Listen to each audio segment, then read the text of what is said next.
Мария Максимович – завзятый гость театра эстрады. На новогоднюю шоу-программу прийшла со своими знайомими. Яна признається, що ще ніводного прем'єрного показу виконання артистів театра не пропустила. Не виключенням стали и таємниці родства. Вообще весело всегда, всегда позитивно.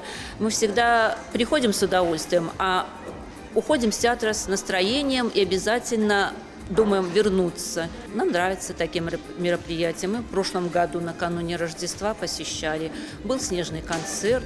Сама линия шоу-программы побудована на истории Чарльза Диккенса. По сюжете головный герой не любит радость и свято Божьего народжения. Однако на протягу одной ночи зменяется на все остальное життя. Диалоги артиста у спектакле разбавлены музычными композициями. Именно вот эта песня, она становится такой ключевой в этой программе, поскольку происходит такой переломный момент в главном герое, в его сердце какие-то определенные изменения, когда он вспоминает о своей любви и о том, что действительно не только деньги правят миром, а действительно, что любовь – это самое главное. Особенно вот нельзя забывать настоящий, в общем-то, смысл Рождества, о том, что это, в общем-то, любовь, это, в общем-то, рождение Спасителя для каждого.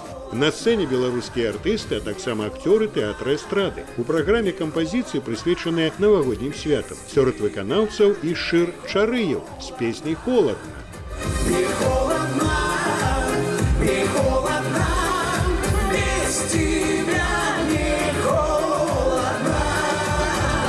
В один момент она жаркая, сжигательная, под нее хочется танцевать, но при этом зимняя. Я думаю, что сможете вместе со всеми зрителями, которые сегодня будут находиться у нас в зале, вместе с ним просто наслаждаться, ну и ловить удовольствие. Ад маладзёжнага тэатра эстрады варта чакаць яшчэ сюрпрызаў. Там ужо ідзе падрыхтоўка да новых прэм'ер.